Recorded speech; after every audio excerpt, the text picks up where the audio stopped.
Hello दोस्तों, आपका अपने YouTube channel Shri Siddheshwar academy में स्वागत है। आइए आज हम फिर एक नए टॉपिक के साथ उपस्थित हुए हैं, जो कि टाइप वाइज हम लोग मैथ कर रहे हैं। तो उसमें क्षेत्रफल है। आज क्षेत्रफल से संबंधित फिर हम लोग इसको स्क्वायर शुरू करेंगे, और स्क्वायर में चीज़ें हम जानते हैं, इसकी प्रॉपर्टीज सीखेंगे। एक चीज़ और कि हम लोग जो भी इसके भी क्षेत्रफल हैं, क्षेत्रफल में जितनी भी आकृतियाँ बनती होंगी उसको हम टाइप वाइज पढ़ेंगे। एक एक करके सब सीखते चलेंगे, फिर उसके बाद आयतन जो भी आएगा उसको टॉपिक वाइज हम लोग पढ़ते चलेंगे। और खासकर इस समय केवीएस का एग्जाम होने वाला है, उससे तो बहुत महत्वपूर्ण है ये, क्योंकि उसमें दिया भी गया है कि क्षेत्रफल से क्वेश्चन पूछे जाएंगे। तो आज हम लोग शुरू करेंगे स्क्वायर। स्क्वायर में इसकी प्रॉपर्टी हम लोग जानते हैं क्या होगा। इसकी प्रॉपर्टी क्या होगा जानते हैं, इधर लिख देते हैं। स्क्वायर स्क्वायर मीन्स क्या होता है, वर्ग। ये आप सब जानते होंगे, ये सब चीज़ें नॉर्मल है। आप हम जो देखते हैं वो समझना है, जो ज़रूरी है उसको समझते हैं। इसकी प्रॉपर्टी क्या होंगी, इसकी प्रॉपर्टी क्या, सबसे पहली चीज़ें कि इसकी जो चारों भुजाएं होती हैं वह बराबर होती हैं। चारों भुजा समान होती हैं। इसकी चारों भुजा समान होती हैं। दूसरी बातें हम समझते हैं इसमें कि इसके जो चारों कोण होते हैं, चारों अंतः कोण, जो अंतः कोण होते हैं वह 90 डिग्री के होते हैं। तीसरी बातें समझते हैं कि इसके इसके जो विकर्ण होते हैं, इसे डायगोनल कहते हैं। विकर्ण विकर्ण समान होते हैं। विकर्ण क्या होते हैं, इनके समान होते हैं, समान होते हैं। फिर चौथी प्रॉपर्टी इसकी समझते हैं कि इनके जो विकर्ण होते हैं, इनके जो विकर्ण होंगे वह एक दूसरे पर समद्विभाजित करते हैं। एक दूसरे पर समद्विभाजित करते हैं, समद्विभाजित करते हैं, एक दूसरे पर समद्विभाजित करते हैं। ये हम जानते हैं। अच्छा, एक चीज़ और कह सकते हैं कि इनकी जो आमने सामने की भुजाएं होती हैं वह समांतर और बराबर होती हैं। तो बराबर तो चारों भुजाएं होती हैं, लेकिन एक चीज़ कह सकते हैं, एक चीज़ इसको और कहा जा सकता है कि समांतर चतुर्भुज हम लोग वर्ग को बोल सकते हैं। लेकिन मुझे क्वेश्चन करने के लिए इतने पॉइंट इनफ है, इतना काम हो जाएगा। बाकी इसकी जो प्रॉपर्टी है वो आपको बता दी गई कि चारों कोण समकोण होते हैं। फिर से देख लेते हैं। चारों कोण इसके समकोण होते हैं। यह 90 डिग्री और यह भी 90 डिग्री, यह भी 90 डिग्री, और लास्ट वाला जो बच रहा है यह भी 90 अंश। सारे कोण 90 डिग्री होते हैं। इनके जो विकर्ण होंगे, यह हमेशा हमेशा बराबर होते हैं। जैसे अगर हम ए, बी और सी और ये डी मान लेते हैं, तो आप कह सकते हो कि ए डी बराबर सी बी, या कोई भी बी सी बराबर ए डी, कुछ भी कह सकते हैं। ये एक दूसरे के बराबर होते हैं, और यह एक दूसरे पर हमेशा हमेशा 90 अंश का कोण बनाते हैं। एक दूसरे पर 90 अंश का कोण बनाते हैं। एक चीज़ और हम जानते हैं कि इसकी भुजाएं समान होती हैं। तो अच्छा, चलते हैं कि कोई एक भुजा मान लेते हैं, जिससे थोड़ा सा इसकी प्रॉपर्टी जो हो वो क्लियर हो जाए। इनकी भुजाएं जितनी हम ए मान लेते हैं, तो आइए इस पर कुछ पॉइंट समझते हैं। ये सारी चीज़ें आप समझ गए होंगे। इनमें समझना ये है कि अब जानते हैं कि हम किसी भी जो एरिया होता है, किसी का क्षेत्रफल जो निकालना होता है, तो आइए समझते हैं। जैसे कि सबसे पहले हम जानते हैं किसी भी चीज़ का अगर क्षेत्रफल निकालना हो तो क्षेत्रफल उसे कहते हैं जिसके सिर्फ ओनली दो भुजाएं दी हों, जिसका एक एरिया हो, सॉरी, एक लंबाई हो, एक चौड़ाई हो, एक लंबाई हो और एक चौड़ाई हो। तो हम अगर वर्ग का क्षेत्रफल निकालेंगे, वर्ग का क्षेत्रफल अगर हम निकालेंगे तो क्या हो जाएगा, हम जानते हैं कि इसकी अगर हम ये मान लें कि इसकी लेंथ होगी, वो हो जाएगी मान लो, और ये आपकी चौड़ाई हो जाएगी। तो हम अगर मानते हैं तो भुजा, ये ऐसे समझ लेते हैं, जैसे मान लेते हैं चौड़ाई और गुणे लंबाई हो जाएगी। अच्छा, चौड़ाई गुणे लंबाई में हम जानते हैं कि यह दोनों ए ही है। अच्छा, ए इंटू ए करेंगे। अब ये भी जानते हैं कि जब अगर आधार समान हो तो यह बराबर हो जाता है, अर्थात ए स्क्वायर कर सकते हो या भुजा का स्क्वायर कर सकते हो, ये दोनों एक ही चीज़ होती है। अर्थात आप कह सकते हो कि वर्ग का जो क्षेत्रफल होता है वह अपनी भुजा का स्क्वायर होता है। हमेशा भुजा इक्वल ही होंगी, चाहे जब सवाल आएगा हमेशा हमेशा इनकी भुजा इक्वल ही होंगी। अगला पॉइंट समझते हैं। वर्ग का क्षेत्रफल आप लोग देखें कि भुजा स्क्वायर या ए स्क्वायर कर सकते हो। फिर अगर हम वर्ग का परिमाप निकालते हैं तो वर्ग का परिमाप वर्ग का परिमाप आप लोग निकालेंगे तो वर्ग का परिमाप बराबर होता है कि चारों भुजाओं का हमेशा योग होता है। किसी भी की का अगर परिमाप निकालोगे तो उनकी जो बाहरी भुजाएं होती हैं उनका ऐड होता है। तो अगर निकालोगे आप तो देखिए हम 4 बार ये जोड़ेंगे क्योंकि ये वाला जोड़ोगे, फिर अगला वाला जोड़ते हैं, फिर उसके बाद ये वाला जोड़ते हैं, फिर उसके बाद ये वाला जोड़ते हैं। ये वाला जोड़ते हैं तो आप जानते हैं कि जोड़ेंगे तो 4 हो जाएगा, या इसको ये भी कहा जा सकता है 4 गुणे भुजा, कहीं कहीं आपको ये भी लिखा मिलेगा। तो 4 गुणे भुजा आप ये भी कर सकते हो, 4 गुणे भुजा। तो वर्ग का परिमाप 4a होता है या 4 गुणे भुजा, जो उसकी भुजा दी हो। दूसरी बात आता है वर्ग का विकर्ण निकालने के लिए।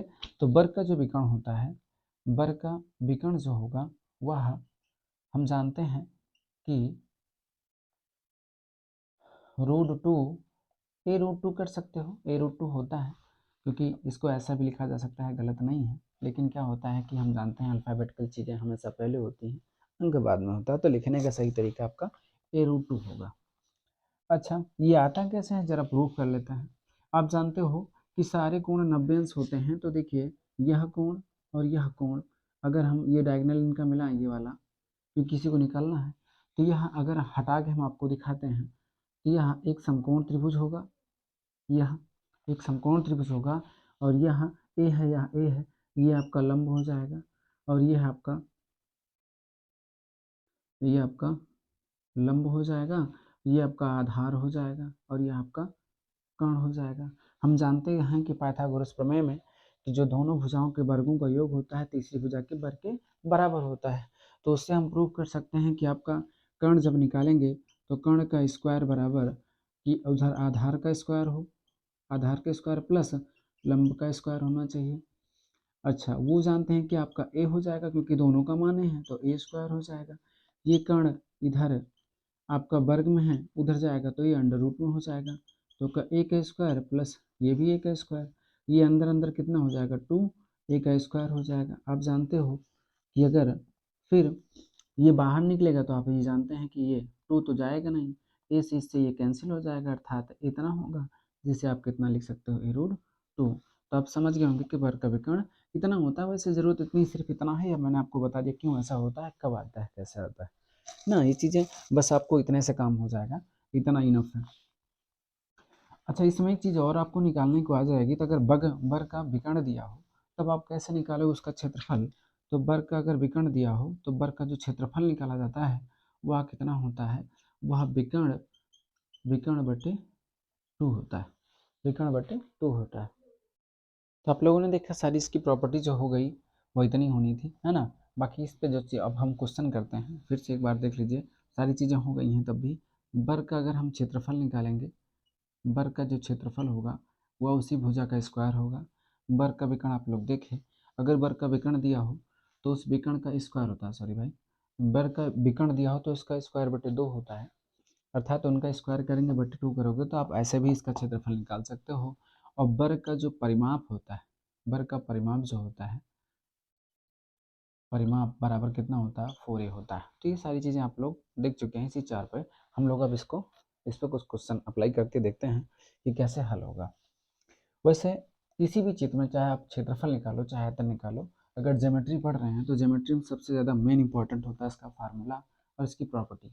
अगर आप इसकी प्रॉपर्टीज़ को पता है, वो फार्मूला पता है, तो बहुत आसानी से सवाल हल हो जाते हैं, ज़्यादा टफ होता नहीं। आइए कुछ क्वेश्चन अप्लाई करके देखते हैं। आइए हम लोग क्वेश्चन देखेंगे।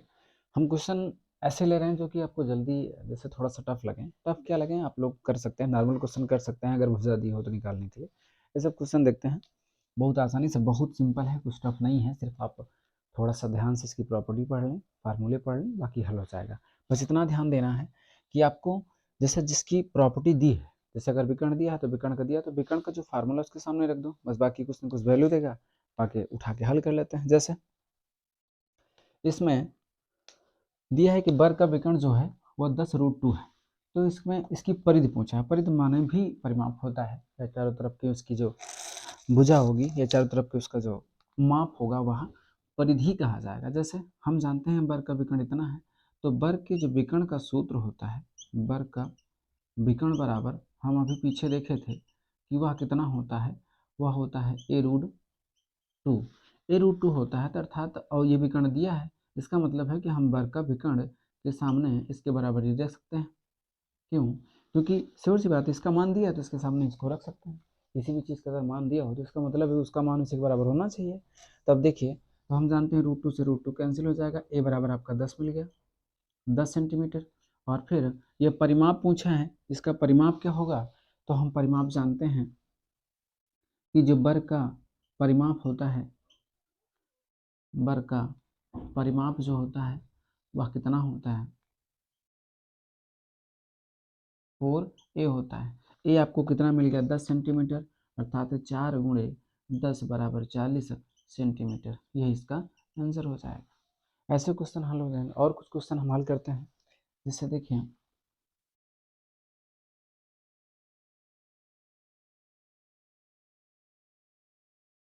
नेक्स्ट क्वेश्चन कुछ लेके हल करते हैं। देखिए जरा, आइए ये क्वेश्चन देखते हैं।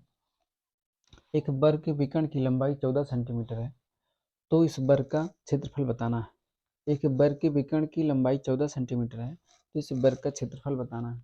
अभी आपको बताया गया है कि अगर वर्ग का विकर्ण दिया हो तो क्षेत्रफल निकालने के लिए क्या करते हैं, उसी जो विकर्ण होता है उस विकर्ण का स्क्वायर कर दो और बटे 2, या वर्ग का क्षेत्रफल निकल आता है। वर्ग का क्षेत्रफल हल हो जाएगा, मतलब आपको मान इसका मिल जाएगा। चलिए हल करते हैं। तो वर्ग का विकर्ण कितना है? 14। स्क्वायर करेंगे तो इसका मतलब हम डबल लिख सकते हैं। बिल्कुल स्क्वायर मान ही वही मतलब होता है कि किसी चीज़ को हम डबल बार लिखें वह स्क्वायर होता है। 2 से काटेंगे कितना होगा? 2 सत्ते 14, तो कितना हो जाएगा? 14 सत्ते 98, 98 सेंटीमीटर स्क्वायर। यही तुम्हारा क्षेत्रफल हो जाएगा। तो बहुत आसान है, सिर्फ आपको चीज़ों को अप्लाई करना आना चाहिए, बाकी कुछ इसमें टफ नहीं है। किसी भी चीज़ से और कुछ क्वेश्चन हल करते हैं, जो कि ये सारे क्वेश्चन सब एसएससी में आए हुए हैं। एसएससी एमटीएस में का क्वेश्चन है ये, एसएससी एमटीएस का क्वेश्चन है। तो बहुत टफ चीज़ें नहीं है, सिर्फ आपको चीज़ें समझ आनी चाहिए। और एक आध दो क्वेश्चन हल करते हैं, जैसे अनुपात पे अगर क्वेश्चन इस पे आएंगे तब कैसे हल करते हैं। आता है इनकी भुजा का अनुपात और इसका अनुपात क्या होगा, तो चलिए उसको देखते हैं थोड़ा सा। आइए चलिए देखते हैं इस सवाल को। आपको देखिए इसमें क्या लिखा है या क्या सवाल है। एक वर्ग की भुजा ए सेंटीमीटर, सिर्फ ए सेंटीमीटर जो हम लोगों ने ली है, ए ही सेंटीमीटर है, तो इसके विकर्ण और इसके भुजा का अनुपात बताना है। एसएससी से टसल में आया है, ट्रायल 2 में, ट्रायल फर्स्ट में था। तो इसको देखते हैं। इसमें कुछ है नहीं, बस इतना ध्यान देना है आपको।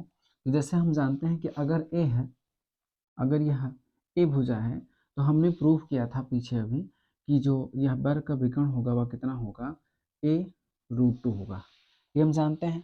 और यही चीज़ इसने पूछा है कि जो इसका विकर्ण होगा और इसकी भुजा का अनुपात क्या होगा। तो कोई बात नहीं, हम वर्ग का विकर्ण रख देते हैं और अनुपात में वर्ग की भुजा रख देते हैं, वर्ग की भुजा रख देते हैं। और वर्ग का विकर्ण हम जानते हैं कि अगर ए है, तो हमने प्रूफ किया था वह कितना आएगा? A√2 आएगा। उसी पाइथागोरस प्रमेय से हम लोग लगा लेंगे। तो पाइथागोरस प्रमेय से लगाओगे तो कितना हो जाएगा? यह A√2 अनुपात में, अब वर्ग की भुजा हम a सेंटीमीटर मानेंगे, इसने दिया भी है, हम a माने हैं, तो a से a कैंसिल हो जाएगा, यहाँ एक बचा, अर्थात कितना हो जाएगा? √2 अनुपात 1। ये अपना आंसर हो जाएगा। बहुत आसान है, कुछ टफ नहीं है। सीरीज हम लोग करते ऐसे चलेंगे एक एक करके। जो इसके जैसे आज हमने स्क्वायर पढ़ा, स्क्वायर की प्रॉपर्टी पढ़ी, उस पर इस पर क्वेश्चन अप्लाई करना सीखा। पॉसिबल नहीं है कि सारे क्वेश्चन एक तरफ से बताए जाएँ, तो 4 क्वेश्चन 5 क्वेश्चन हो जाएँ, आप लोग समझ जाएँ, उसके बाद फिर आप खुद अप्लाई करके देखिए, बहुत आसानी से समझ में आएगा। फिर हम मिलते हैं अगली वीडियो में, जो कि रेक्टेंगल लेके मिलेंगे। एक एक सीरीज करके हम लोग पढ़ेंगे। वर्ग है, आयत है, फिर उसके बाद समचतुर्भुज है, चतुर्भुज है, सारी चीज़ें जो भी आएंगी वो देखा जाएगा आगे चल के। तो ठीक है, आज के लिए इतना रखते हैं, मिलते हैं नेक्स्ट वीडियो में। जैसे भी लगे, यदि चैनल पर नए हैं तो सब्सक्राइब करिए, क्योंकि सीरीज ऐसे मिलती रहेगी आपको और डे बाई डे। और जैसे भी लगे आप ज़रूर बताइए वीडियो में, क्योंकि आपका कमेंट जो होता है वो हमारी मोटिवेशन का कारण बनता है ना, कि हम समझ में आता है क्या कर रहे हैं, कैसे कर रहे हैं। तो ठीक है, मिलते हैं नेक्स्ट वीडियो में। लाइक करिए, सब्सक्राइब करिए, शेयर करिए। Thanks for watching.